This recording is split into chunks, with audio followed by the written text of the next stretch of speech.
Hey, Killers Crew, it's Jeff here. I just want to give you a little quick how-to on speed kills. I know some of you have gotten your base games and your Kickstarter exclusives this weekend. More will be coming out as the week goes on. I should be getting the shipment of all the ultimate Kickstarter ones this weekend, this week. So as soon as those comes in, I will ship those out. But the ones that were shipped direct should be getting to you this weekend or early next week. I just want to do a quick little how-to video.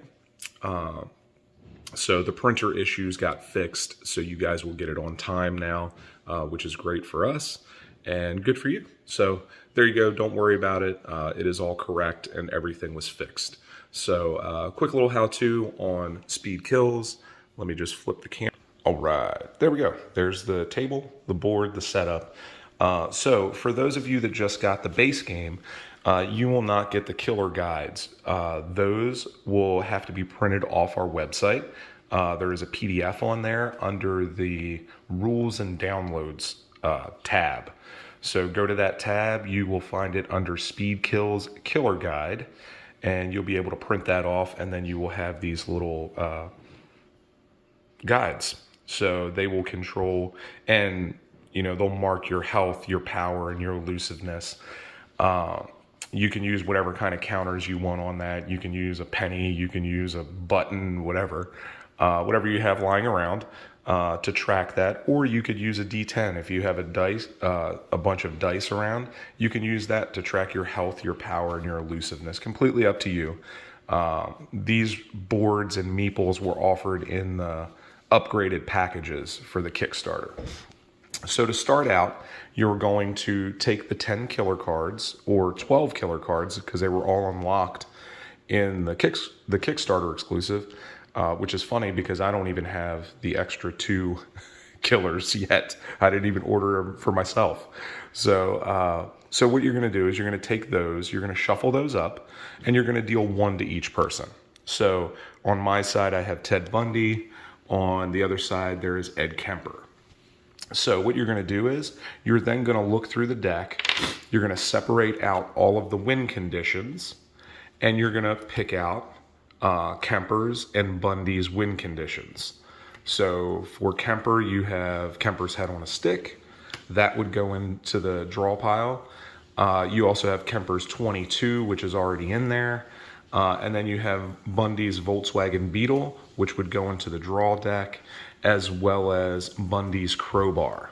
So the crowbar is already in there because I had the deck set up yesterday for Origins up here in Columbus. So you would put those in there. You would then shuffle up the deck and deal out 5 cards to each player. So let me shuffle it up and we'll deal out those cards. There we go. Look at that. You get a nice little view of speed kills. All right. The other thing that you're going to do too is you're going to take out the 4 police cards in the game. Take those out and set those to the side before you shuffle the first time,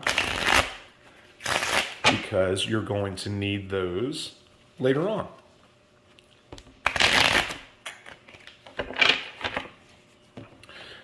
It is 7 o'clock in the morning here in Columbus, and I'm not fully awake yet. So you're going to deal out your 7 cards, or your 5 cards, sorry.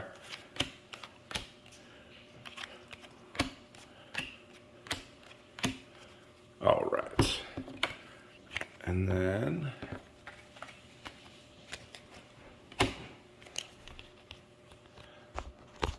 all right. So I drew 7 cards, or 5 cards. Jeez, oh Pete, it is really early in the morning.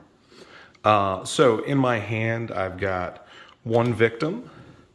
I've got a draw 3 cards.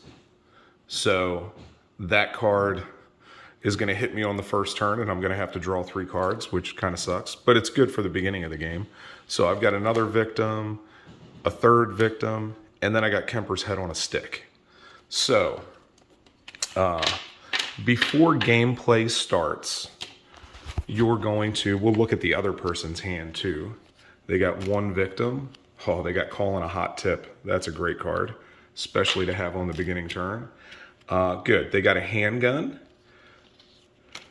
they got the wrong bullets, and they got another victim. Okay, so what you're gonna do is before the game starts, you are going to have to play these power-ups. So this is your power-up, power-down phase before the game actually starts. So they would play the +3. So he would get a +3 in his power. So he's now up to 11. But then he also got some wrong bullets. So he's going to get a -1. So he's down to 10. So that's how that works.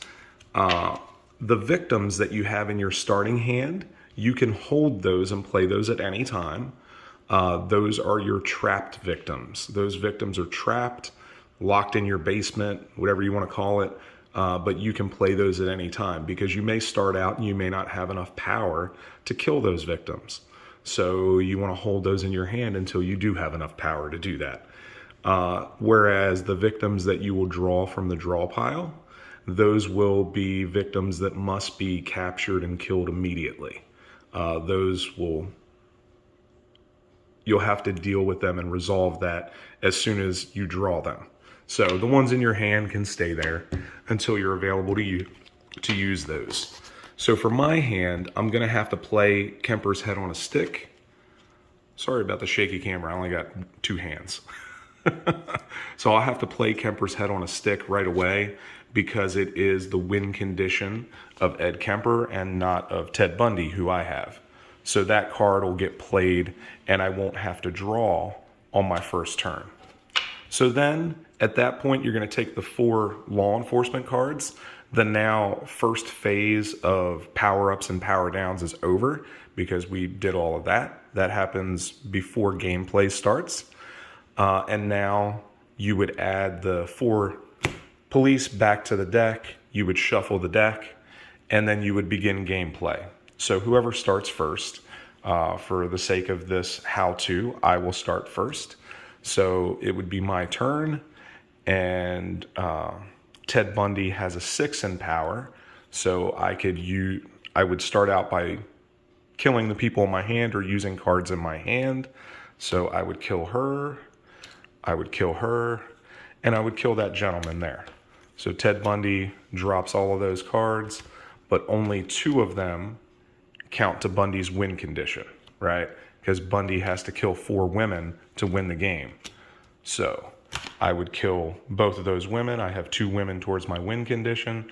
Now I just need to get 2 more women and both of his special cards. So at this point, I also get hit with the wrong place, wrong turn. So I would have to draw 3 cards, well, for sake of this demo, when you put all 4 police on the top of the deck and don't shuffle it, I don't want to draw them. So we'll take 3 cards. So in those 3 cards, I got 1 power down. So I'm going to lose 2 hit points and 1 elusiveness. So that all goes down. I did happen to find Bundy's Volkswagen Beetle, which is great. And that gives me 1 power and 2 elusiveness. So I'm going to go up 1 and then up 2 in my elusiveness. And I got a woman. So, and I have enough power to kill her. So in that 1 turn, this would then go, well, not yet. In that 1 turn, I increased my win conditions by 1 and got one of my special win conditions. So now, because I have Kemper's Head on a Stick, I would not draw this turn, right? It says no draw phase this next turn. So I would shuffle that back into the deck so that our other player could get their win condition.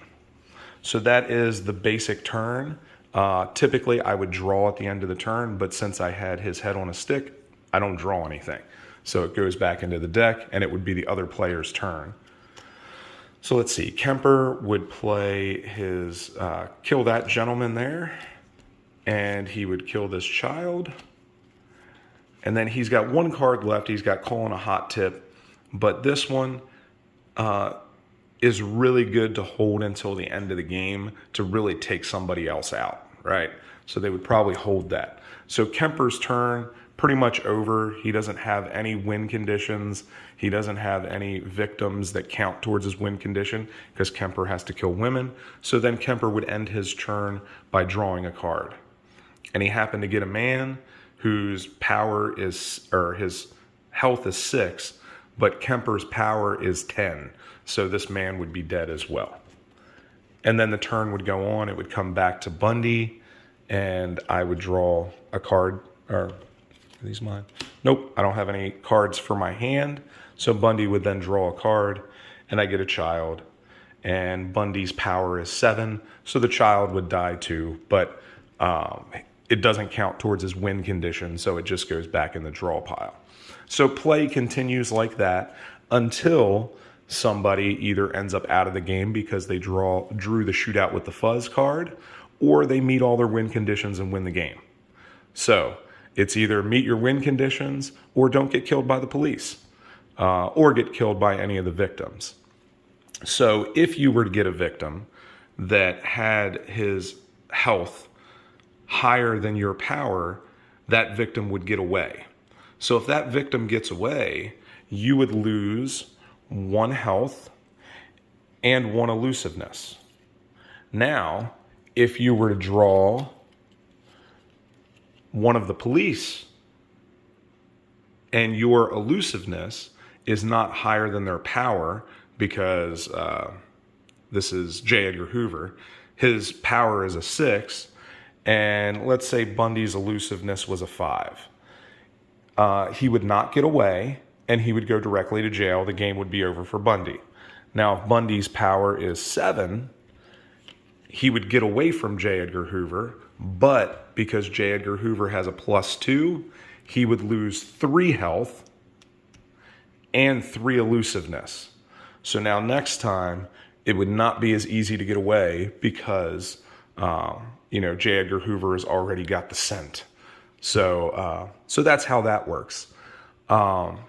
Every time a police officer is found and put back into the draw pile, you would shuffle the discard pile back into the draw pile. So that would be how you would get all the cards back into play. Same thing if there is a win condition that goes back into the discard pile, you would shuffle them all back into the draw pile. That way everything is back in play. It's very randomized. So it changes up the position of the shootout with the fuzz card. I don't know where that's at, but I'll show it to you on the back because it's on there. So if you get that card, game is over for you. So there you go. Not as quick I would like. I was hoping to keep it under like 5 minutes. It never happens. But yeah, there you go. Hopefully that makes sense. If you guys have any more questions, hit me up.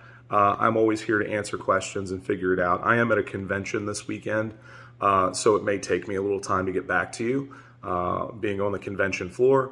But let me know, and I'll get back to you as soon as I can. I may just shoot you a message and say, hey, when I get done tonight, I'll hit you back.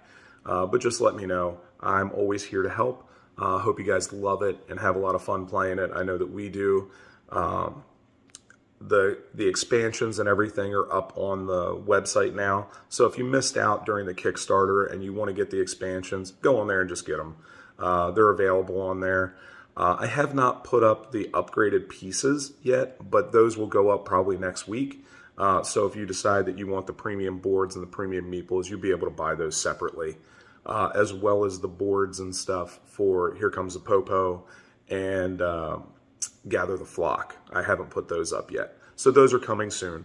So thank you guys for continuing to support us and helping us to do all the stuff that we do. And we will continue to bring you all kinds of crazy fucked up shit that we promise.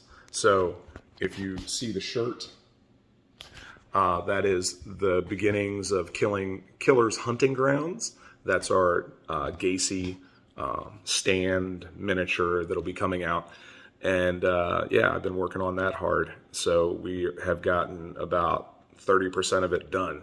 So we still have to get the rest done and then play test and all that great stuff. But coming soon. I keep posting updates. So thank you guys again, and have fun this weekend playing. Talk to you later.